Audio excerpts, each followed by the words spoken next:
Se lever, on va lire l'Écriture ensemble, s'il vous plaît.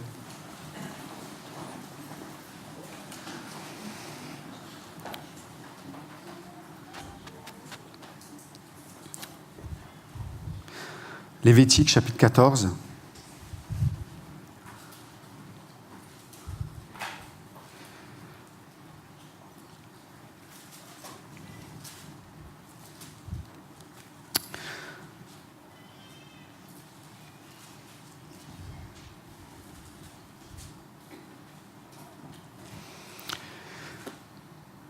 Verset 9. Le 7e jour, il rasera tout son poil, sa tête, sa barbe, ses sourcils. Il rasera tout son poil. Il lavera ses vêtements et baignera son corps dans l'eau et il sera pur. Le 8e jour, il prendra 2 agneaux sans défaut et une brebis d'1 an sans défaut, 3/10 d'un épha de fleurs de farine en offrande pétrie à l'huile et un log d'huile. Le sacrificateur qui fait la purification présentera l'homme qui se purifie et toutes ces choses devant l'Éternel à l'entrée de la tente d'assignation.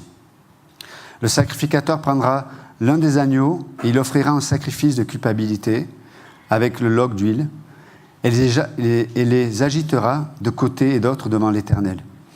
Il égorgera l'agneau dans le lieu où on l'égorge les victimes expiatoires et les holocaustes, dans le lieu saint. Car dans le sacrifice de culpabilité, comme dans le sacrifice d'expiation, la victime est pour le sacrificateur. C'est une chose très sainte.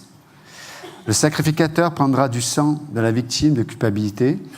Il en mettra sur le lobe de l'oreille droite de celui qui se purifie, sur le pouce de sa main droite et sur le gros orteil de son pied droit. Le sacrificateur prendra du log d'huile et il en versera dans le creux de sa main gauche.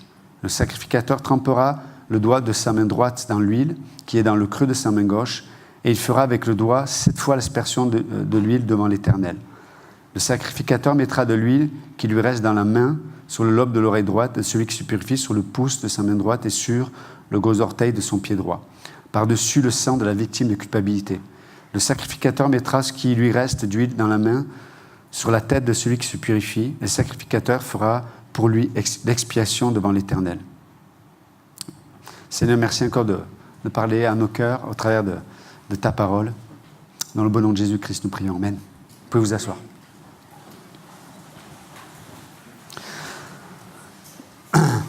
Donc, on voit dans ce passage que, vous vous souvenez, le lépreux avait été considéré comme pur lorsque le sacrificateur le déclare pur. Et puis au moment où le sacrificateur le déclare pur, après que, vous vous souvenez, il y avait 2 oiseaux, le premier oiseau avait été égorgé et son sang avait été mêlé à l'eau dans un vase de terre avec de l'hysope. Et le second oiseau était immaculé ou trempé dans cette eau remplie de sang. Et puis quand le sacrificateur dit « tu es pur » au lépreux qui avait été guéri, il laisse s'envoler l'oiseau. Après, à partir de ce moment-là, la personne qui était anciennement lépreux pouvait rentrer à nouveau dans le camp. Jusqu'à présent, il était placé en quarantaine, en dehors du camp. Maintenant, il peut rentrer dans le camp, mais pendant 7 jours, il devait rester loin de sa propre tente, loin de son habitation. Et puis, on arrive à ce moment-là où, effectivement, quand il rentre dans le camp, il faut qu'il rase sa tête, rase sa barbe, lave ses vêtements et se lave tout entier avec de l'eau. Et vous vous souvenez, on avait dit que concernant la guérison et la purification, le sang avait besoin de couler une fois. Par contre, l'eau, il avait besoin de se purifier à l'eau à plusieurs reprises. Et évidemment, ça parlait de la parole de Dieu. Mais là, au bout de 7 jours, avant de retourner dans sa tente et de retrouver une vie normale, il devait encore une fois raser sa tête, raser sa barbe, se nettoyer tous ses vêtements et se nettoyer tout entier. Encore une fois, ça nous parle des 2 ministères de la parole de Dieu que l'on peut voir dans Hébreux chapitre 4, verset 12, où il est dit que la parole de Dieu est cette épée à double tranchant. Donc elle a deux effets. Le premier effet, et là on voit qu'il se rase partout, ça veut dire que elle sépare, elle coupe, elle tranche ce qui n'est pas de Dieu et ce qui est de Dieu. Donc elle a cette capacité à couper, à séparer, à mettre en lumière. Et aussi, la parole de Dieu, elle a cette capacité à laver, à nettoyer, à purifier. Donc elle a ces deux effets, et c'est illustré dans ce passage-là. C'est pour ça que c'est important de venir au rassemblement ou à des cours bibliques ou à des études bibliques avec pas simplement notre liste que l'on remet à Dieu en disant voilà mes besoins, voilà ma vie, fais quelque chose. C'est pas comme ça que nous devrions venir. En tout cas, c'est pas l'attitude qui serait la plus adaptée lorsque un croyant s'approche de Dieu. C'est juste de dire Seigneur, voilà, me voici, fais ton œuvre en moi. Parce que mon intérêt, c'est d'être plus proche de toi, c'est de te connaître, c'est d'être transformé à ton image. Et c'est, pour le dire autrement, d'être un adorateur en esprit et en vérité. Mais ça s'apprend, d'être un adorateur en esprit et en vérité. Et donc, il y a ce ministère de la parole. Et puis, donc, juste après ça, il y a quelque chose d'extraordinaire qui va se passer pour l'ancien lépreux, en fait, il n'y a que les sacrificateurs et certains lévites qui ont ce privilège, c'est qu'il va être introduit dans la maison de l'Éternel. Il va être introduit dans la présence de l'Éternel. Donc, ce lépreux, au bout de 7 jours, il se rase, il se lave, et puis le 8e jour, le sacrificateur le prend et l'amène devant le tabernacle ou le temple à l'époque, et puis là, il va être présenté devant Dieu. D'accord ? Et ce qui va être appliqué à cet ancien lépreux, c'est ce qui s'appliquait, encore une fois, pour les sacrificateurs ou certains lévites. Et même, on l'a lu, à la fin, il va être oint d'huile. Et cette onction, en fait, était appliquée là aussi pour les prêtres, mais aussi soit pour des rois, soit pour des prophètes. Donc, du coup, il va se retrouver dans une position assez particulière, cet ancien lépreux. Et encore une fois, ça parle de chacun d'entre nous ici. Il y a ce paradoxe, c'est que en Christ, Dieu nous révèle notre lèpre. Vous êtes d'accord avec moi ? C'est-à-dire que plus on avance avec Dieu, plus on grandit avec Dieu, plus il y a ce travail de rapprochement de Dieu, plus Dieu rase nos têtes, nos barbes, c'est-à-dire qu'il enlève tout ce qui pourrait cacher, tout ce qui pourrait couvrir une forme de lèpre. Et vous savez que la lèpre, ça part de la souillure. Il y a des choses qui souillent. Et c'est pour ça qu'on rasait la tête, ça parle des pensées, de l'intelligence. La barbe, ça parlait de la motivation. Les sourcils, ça parle du regard. Donc, on voit que Dieu enlève tout ce qui pourrait cacher une quelconque souillure, non pas pour nous dire « Eh, t'as vu, j'ai réussi à trouver ce qui n'allait pas dans ta vie. » Dieu sait ce qui ne va pas dans nos vies. Mais le fait que cet homme le fasse, c'est comme s'il était d'accord avec Dieu. Je me mets à nu devant toi et je veux que rien dans ma vie ne puisse cacher une quelconque souillure. Aucune. Parce que, et donc c'est ce qui se passait. Il y a des choses qui sont dans la sphère de la pensée qui sont des souillures. Alors ça peut être un imaginaire, ça peut être des convoitises, ça peut être des raisonnements aussi qui ne correspondent pas à la pensée de Dieu. Des raisonnements, n'oubliez pas que là il se rase la tête par exemple après avoir été déclaré pur. Mais admettons que dans sa tête il se dise mais je suis toujours lépreux. Mais cette façon de penser là, c'est une souillure. C'est une souillure. Parce que la souillure, c'est ce qui nous sépare de Dieu. Et donc, si Dieu te dit que tu es pur en Jésus-Christ, que le sang a coulé une fois pour toutes, et que je vis encore dans la culpabilité, et vous vous souvenez, on avait dit que la culpabilité va produire toujours la crainte, et la crainte va toujours produire un esprit du fuyard, ou l'esprit de quelqu'un qui se cache. Tout à l'heure, je parlais de l'importance de s'engager, pas simplement parce qu'il faut le faire, mais juste parce qu'on veut être participant de là où Dieu nous a placés en tant que membres du corps de Christ. Mais on peut avoir des gens qui, peut-être, ne s'engagent pas parce qu'ils ont cet esprit, l'esprit du fuyard ou l'esprit de celui qui se cache. Parce que quand je m'engage, je choisis de perdre. Quand ce lépreux choisit de raser sa tête, il perd quelque chose de lui-même. C'est vrai ou pas? Il perd quelque chose de lui-même.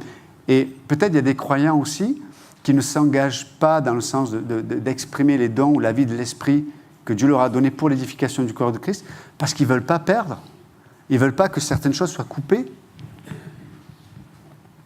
Mais cette sphère-là qu'on choisit de garder pour soi, ça peut être encore un endroit, je ne dis pas automatiquement, mais qui pourrait cacher certaines souillures. Et c'est pour ça qu'il fallait le raser. Et donc, voilà, si je vis dans cette culpabilité, puis si je me cache, donc il y a des croyants qui ne s'engagent pas parce qu'ils ne veulent pas, ils se cachent. Ils veulent peut-être, je ne veux pas être dérangé dans mon confort, peut-être je ne veux pas que certains, si je suis proche de certaines personnes, si je suis proche du corps de Christ, mais il y a peut-être des choses qui vont être mises en lumière, je ne veux pas qu'elles soient mises en lumière. Peut-être que c'est dans la sphère de mon emploi du temps. Je ne veux pas que mon emploi du temps soit mis en lumière non plus. Donc des fois, on se cache à cause de la culpabilité, mais Dieu te dit, mais tu es pur. Parce que, souvenez, l'oiseau qui s'envole, ça parle de Christ ressuscité. Et que soit vous ou moi, je ne pourrai jamais changer cette vérité. Christ est ressuscité, il est assis à la droite du Père. Point à la ligne. Donc il n'y a pas un péché, il n'y a pas une faiblesse, il n'y a pas un échec qui puisse justifier la culpabilité, dans le sens que oui, si j'ai péché, que je me sente coupable, c'est bien. Mais il y a un sang qui a coulé déjà. Ça veut dire que même si j'ai péché et qu'il y a une forme de culpabilité, qui est la bonne culpabilité, Dieu a pourvu à la solution pour cette culpabilité aussi. Vous comprenez? Donc, il n'y a aucune raison pour que je reste dans cette sphère de culpabilité, encore une fois, qui va renforcer la crainte et le fait que je vais fuir ou que je vais me cacher. Il y a des gens, des frères et sœurs peut-être, qui se cachent, même dans la sphère dans l'éducation des enfants. Ce que je veux dire par là, c'est qu'ils ne vont pas à Dieu, ils ne vivent pas au travers de la provision de Dieu ou de la sagesse de Dieu pour l'éducation de leur enfant. Pourquoi? Culpabilité, crainte, et je me cache de Dieu.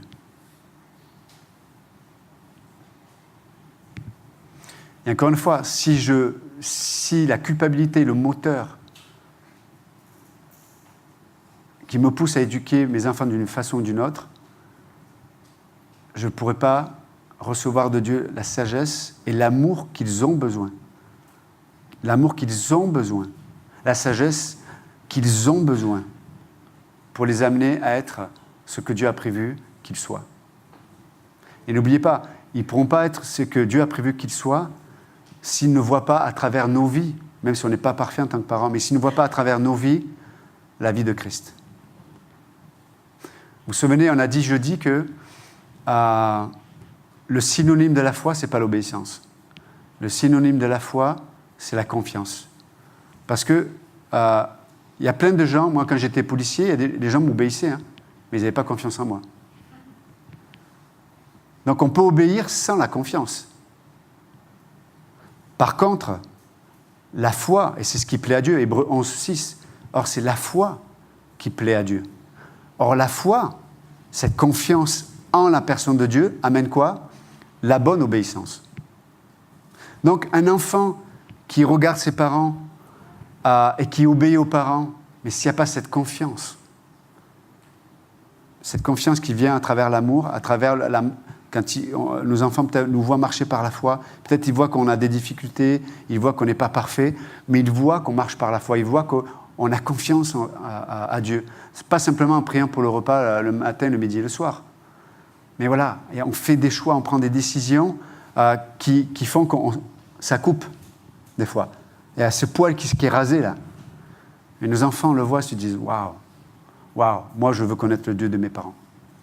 Moi je veux connaître le Dieu de mes parents. » Mais des fois, on amène nos enfants dans la sphère de la religion. Donc, on obéit à ce Dieu, mais en dehors de la foi, en dehors de la confiance. Donc, on crée de bons pharisiens ou de bons religieux, mais dès qu'ils vont s'émanciper, ces gamins, qu'est-ce qu'ils vont faire? Taillot, quoi. Parce que la religion ne donne pas la vie. Et je vous assure que les gamins, les enfants, ils aiment la vie, alors la bonne comme la mauvaise. Donc c'est vraiment important de se remettre en question, de se dire, mais voilà, moi j'ai pas peur de Dieu parce que j'ai confiance, je vis par la foi, j'ai pas peur de raser ma tête, j'ai pas peur de raser mes motivations. Des fois on a peur de voir qu'est-ce qu'il y a dans mes motivations. Qu'est-ce qu'il y a dans mes motivations? N'ayons pas peur. Et les sourcils partent du regard. Voilà. Des fois, il y a des choses que je vois et je ne laisse pas accès à Dieu. Et c'est pour ça que je ne peux pas recevoir la provision de Dieu dans certains domaines.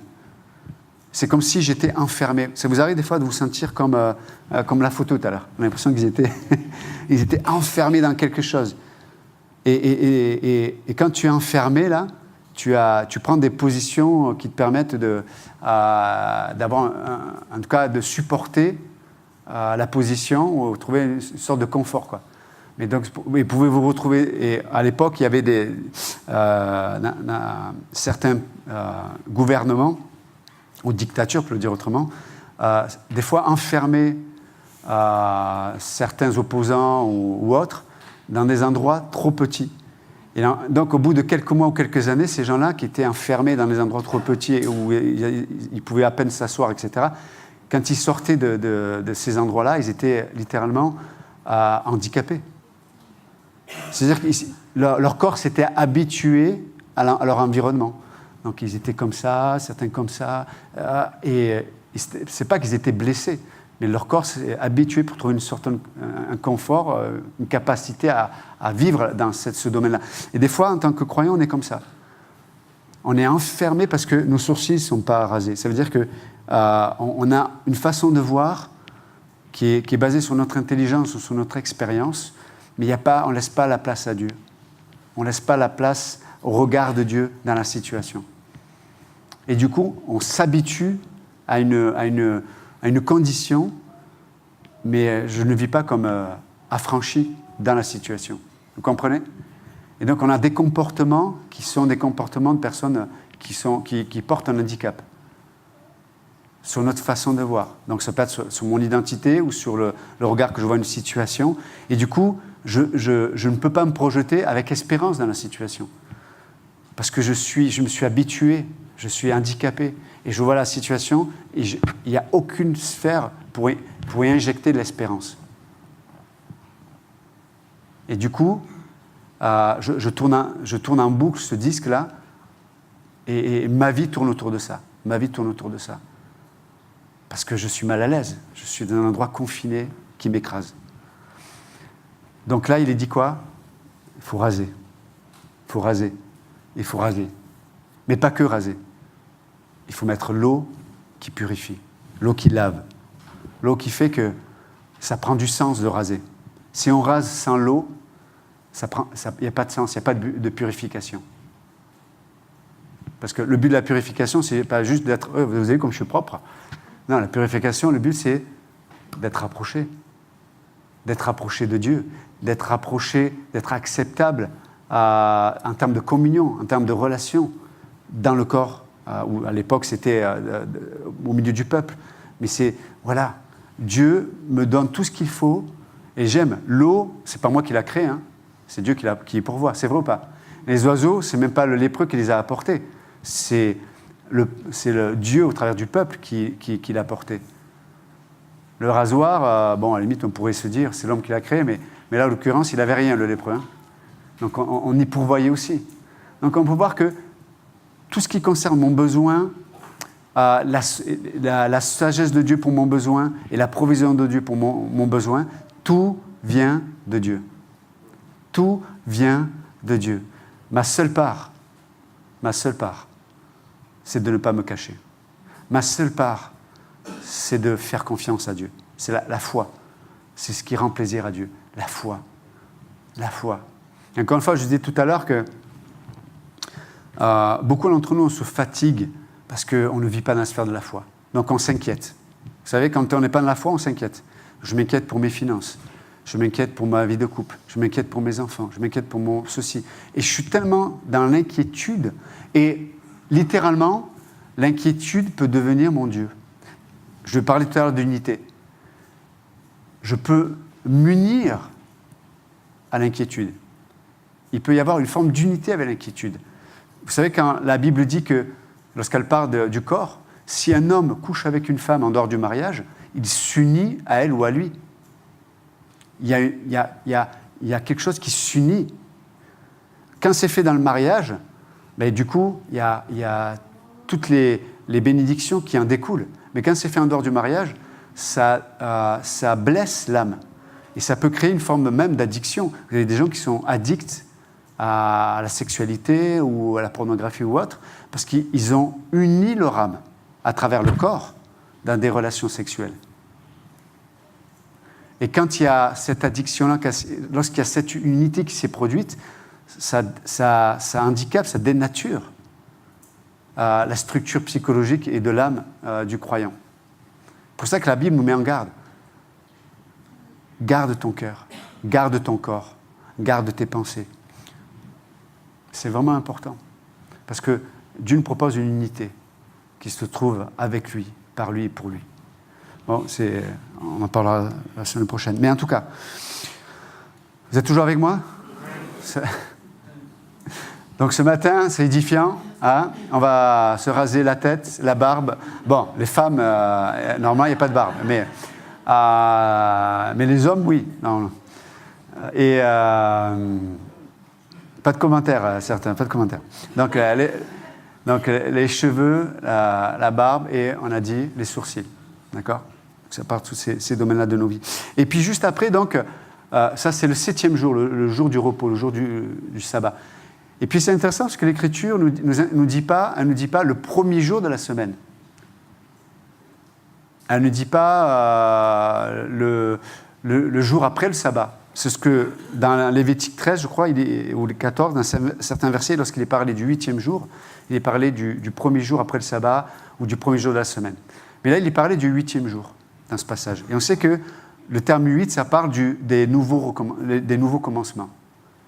Ce n'est pas pour rien que la Bible est aussi précise. Là, il est dit le 8e jour. Ça veut dire que Dieu fait rentrer le lépreux dans une ère nouvelle, dans quelque chose de nouveau. Et le 8e jour, c'est une nouvelle saison dans laquelle Dieu introduit ce lépreux. Donc il se rase, etc. le 7e jour. Et le 8e jour, il va être apporté, il va être amené devant l'Éternel. Waouh! Devant Dieu. Devant son Dieu. On va l'amener devant son Dieu. Et mes amis, sachez que toutes les nouvelles saisons que Dieu va nous proposer, ce sont des saisons où on sera d'abord introduit devant l'Éternel. Devant l'Éternel. Vous savez, des fois, on a ce désir en nous de vivre autre chose de ce qu'on est en train de vivre. Ça vous arrive, ça ? Hein ? Je vis quelque chose, mais j'ai envie de vivre autre chose. Mais l'Écriture nous dit que c'est possible. C'est possible. Dieu peut nous y introduire. Mais pour être introduit dans cette nouveauté de vie ou cette nouvelle saison, la première démarche, c'est d'être présenté devant l'Éternel. Parce qu'il n'y a qu'en Dieu. Il n'y a qu'en Dieu. Il n'y a que par Dieu et pour Dieu que nous pouvons rentrer dans cette saison qui est nouvelle. Et alors, du coup, lorsqu'il est amené devant l'Éternel, la première chose qui doit se passer, c'est qu'il y a des sacrifices. Il y a des sacrifices. Et il y a 3 sacrifices. Le premier, alors c'était particulier. Les commentateurs disent que c'était particulier, mais c'est le sacrifice du délit, pour un délit. Et en général, les sacrifices pour... alors, je crois que là, c'est traduit, je l'ai lu, moi. Vous avez quoi comme traduction pour le premier Ouais, alors ça, c'est les animaux, ouais, mais pour le premier sacrifice, c'est expiation, non ? C'est marqué ? Culpabilité, voilà, culpabilité. Mais c'est le péché pour les délits ou la culpabilité. Et ça sous-entend, comme dans Lévitique 4, c'est un peu un parallèle du sacrifice pour le péché, qui était demandé, par exemple, si un sacrificateur péchait involontairement, il était demandé qu'il fasse un sacrifice pour le péché. Ça parle de la nature pécheresse que nous sommes. Mais là, le sacrifice pour le péché, c'est pour le délit ou la culpabilité, c'est sous-entendu qu'on ne sait pas s'il a été malade de la lèpre parce qu'il a péché. En tout cas, lui n'est pas conscient du péché qu'il aurait pu commettre. Mais pour le coup, devant l'Éternel, il y a ce sacrifice-là, pour se dire ce sacrifice qui va prendre en compte ce qui aurait pu faire qu'il est devenu lépreux. Parce qu'il y a beaucoup de passages dans l'Écriture, on voit, enfin beaucoup, il y a quelques exemples dans l'Écriture, on voit que des gens ont été lépreux suite à une attitude. Par exemple, la sœur de Moïse qui se rebelle face à Moïse, Dieu va la punir de lèpre. Donc elle s'est rebellée contre l'autorité, puis Dieu l'a corrigée par la lèpre. Et puis il y a d'autres exemples dans l'Écriture. Donc là, pour le coup, c'est comme si Dieu dit, mais peu importe ce qui aurait pu t'amener à être placé hors du camp, ce qui aurait pu t'amener à avoir cette lèpre, cette maladie. Vous vous souvenez, on avait dit que la lèpre avait une particularité, c'est que c'est la mort qui agit au milieu du vivant. C'est-à-dire que les parties touchées par la lèpre sont des parties qui sont mortes. Et pourtant, la personne est toujours vivante. Et c'est exactement ce qui se passe des fois. Il y a des domaines où il y a la mort qui agit, bien que nous soyons vivants. Sous-entendu que ce n'est pas parce qu'il y a des domaines où je vis quelque chose même avec Dieu, qu'il n'y ait pas d'autres domaines où la lèpre me touche. Ce n'est pas parce que j'ai un culte personnel tous les jours que peut-être la lèpre m'a touché dans d'autres domaines. Donc je dis, tiens, je suis vivant parce que j'ai une vie de prière, par exemple. Mais peut-être que tu es mort dans la sphère de la relation du corps de Christ, ou tu es mort dans la sphère d'être une bonne autorité en tant qu'époux, par exemple, dans ta famille. Tu vis tellement, la lèpre t'a touché que peut-être tu vis dans la crainte, et du coup tu ne peux pas aimer ton épouse et donner une direction à ton foyer parce que la lèpre t'a touché et tu ne peux pas exprimer l'autorité que Dieu t'a donnée. Et tu as tellement peur de perdre ton épouse ou qu'elle ait une attitude qui te fasse du mal que, voilà, tu ne peux pas exprimer avec amour l'autorité que Dieu t'a donnée et tu ne peux pas donner une direction claire à ta famille.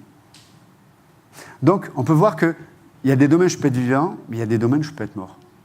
Et c'est pour ça qu'il y a tout ce travail de Dieu, de guérison, de purification, et on le verra, je vais arrêter là, et la finalité de tout ça, c'est la consécration. La consécration pour Dieu et la consécration pour le peuple d'Israël à l'époque, mais nous, pour le corps de Christ. Et ça, c'est la finalité du travail de Dieu au travers de tout cet enseignement sur la lèpre. Mais en tout cas, juste, je ne vais pas continuer parce qu'il y aurait d'autres choses à dire, mais juste de dire que peu importe, c'est le point, peu importe le péché que nous aurions pu commettre, et notamment si on n'en est pas conscient, il y a un sacrifice qui est pourvu pour ça. C'est-à-dire que l'œuvre de Christ y pourvoit. Notre part, comme dans Hébreux 16, notre part, c'est de venir avec assurance au trône de la grâce. Pourquoi ? Pourquoi je viens avec assurance ? Parce que comme ce lépreux avait un agneau, 2 agneaux et une chèvre pour amener comme sacrifice, mais nous aussi, quand on va au trône de la grâce, il y a déjà un sacrifice qui a été pourvu. Et encore une fois, ça me qualifie, ça te qualifie pour, à nouveau, rentrer dans cette saison nouvelle et puis rentrer dans cette communion avec Dieu. Communion avec Dieu. Parce que c'est ce qui est vraiment important, la communion avec Dieu qui peut me mener à confesser mes péchés et cette communion avec Dieu qui peut me mener sur la sphère de la repentance où Dieu peut me faire expérimenter une victoire ou des victoires dans mon existence. Encore une fois, pas que pour moi, mais pour qu'il y ait une unité dans le corps de Christ. Et ça, c'est un autre point qui est important, mais j'en parlerai une autre fois. Mais ça amène une unité. C'est pour ça qu'il y avait des sacrifices spécifiques pour le lépreux, parce que, entre parenthèses, ce sacrifice pour le délit, c'était aussi pour payer pour tous les sacrifices qu'il n'avait pas pu faire pendant le temps où il était lépreux. Parce que ça a imputé le peuple d'Israël, le fait qu'il n'ait pas pu faire ses sacrifices. Et c'est intéressant de voir que dans l'Écriture, des fois, l'acte de quelqu'un, un acte isolé au milieu du peuple d'Israël, pouvait impacter tout le peuple d'Israël, positivement ou négativement. Même au niveau de l'Église, Ananias et Saphira, individuellement, ils ont choisi de mentir au Saint-Esprit. Dieu les a corrigés au milieu du corps de Christ. Pourquoi ? Parce que leur décision, leur choix aurait eu un impact ou a eu un impact sur le corps de Christ. Et en fait, chacun qui nous sommes... C'est pour ça que c'est mystique, c'est surnaturel d'être appelé dans une église locale. Encore une fois, ce n'est pas une organisation ou un titre d'église, mais c'est vraiment un appel de Dieu d'être ensemble. Pourquoi ? Parce que chacun, nous formons le corps de Christ localement, mais chaque choix, chaque décision ou chaque péché individuel peut avoir un impact ou positif ou négatif au milieu du corps de Christ. Et des fois, le Saint-Esprit peut être empêché dans le corps de Christ parce qu'il y a des choses qui sont cachées, il y a des choses qui sont gardées, il y a des choses qui sont vécues qui ne sont pas dans la sphère de la foi. Et donc Dieu va toujours guérir, purifier, consacrer. C'est ce qu'il veut faire avec ma vie, mais aussi au travers du corps de Christ. Donc, voilà, il y a tellement de choses à dire, mais juste, on va finir avec ça dans la prière. Mais n'ayons pas peur. N'ayons pas peur de la tête que nous aurions si le rasoir passait sur nos têtes, sur la barbe pour les hommes, sur les sourcils pour tous. N'ayons pas peur parce que le fait d'être rasé, de perdre ce qui pourrait être un moyen d'être accepté par les autres, on est libéré de ça. Nous, le fait d'être accepté de Dieu, d'être purifié par Dieu, c'est ce qui nous donne notre assurance au milieu des hommes. Amen. Donc, Seigneur, merci encore pour ta parole ce matin. Merci pour l'œuvre que tu veux accomplir au milieu de nous. Voilà, c'est ce qui venait de toi ce matin, que ça puisse fructifier dans le cœur des croyants, que ce soit une provision, une nourriture pour cette semaine, pour chacun et chacune. Merci pour cet enseignement aussi, parce que je le crois, va nous amener plus loin en tant que frères et sœurs aussi pour être présentés devant toi, Éternel. Et si ce matin, quelqu'un ne connaît pas Jésus-Christ, si vous n'avez jamais rencontré Jésus-Christ, s'il n'est pas votre sauveur, peut-être la crainte, la culpabilité, peut-être votre tempérament, aujourd'hui, c'est ce qui dirige votre vie. Ce matin, Dieu vous propose de vous sauver. Dieu vous propose de vous libérer. Dieu vous propose de vous libérer pour aujourd'hui, mais pour l'éternité, parce que la Bible dit que celui qui n'a pas le Fils... Écoutez bien, je veux que personne ne bouge, s'il vous plaît. Juste pour proposer à des personnes de rencontrer Jésus-Christ. Donc si ce matin vous êtes là et que, voilà, la Bible dit clairement, celui qui n'a pas le Fils n'a pas la vie. Et ce matin, le Fils vous appelle, lui dit, mais fais-moi cette place dans ton cœur. Laisse-moi te sauver. Parce qu'aujourd'hui, tu es dans les ténèbres. Et je suis la lumière. Je suis la lumière du monde. Je suis la lumière pour ta vie. Donc si quelqu'un veut accepter Jésus-Christ, vous pouvez juste lui dire, Jésus, voilà, j'arrête de lutter contre toi. Mais viens, deviens mon sauveur ce matin. Je fléchis les genoux devant toi. Sauve-moi de mes péchés. Sauve-moi de moi-même. Sauve-moi de mes pensées qui me font du mal. Sauve-moi de mon incrédulité, qui sans cesse me ramène à moi-même, à des raisonnements qui n'amènent pas la vie. Donc ce matin, vous pouvez vraiment dire, Jésus, sauve-moi, je te donne ma vie. Je te fais confiance. Je te fais confiance. Je crois que tu m'aimes et la croix est la démonstration de ton amour. Et ce matin, je t'accepte comme mon sauveur. Et si vous avez fait cette démarche ce matin, pas simplement une prière, mais cette démarche, cet abandon, alors que les têtes sont baissées, les yeux sont fermés, s'il vous plaît, si quelqu'un a fait cette démarche de foi, je vous demande, comme un témoignage de votre foi, de lever la main, de dire, Jésus, je t'accepte comme mon sauveur. Si quelqu'un a fait cette démarche, n'ayez pas honte, il n'y a personne qui vous regarde, c'est entre vous et Dieu. Vous pouvez juste lever la main et dire, Jésus, je t'accepte comme mon sauveur. Merci pour cette main. Vous pouvez la baisser. Merci. Est-ce qu'il y a quelqu'un d'autre ici dans cette salle qui va arrêter de lutter peut-être contre Dieu et fléchir les genoux et dire « Je t'accepte comme mon sauveur ». Est-ce que quelqu'un va accepter Jésus-Christ comme son sauveur? Vous pouvez juste lever la main et dire « Oui, Jésus, sauve-moi ».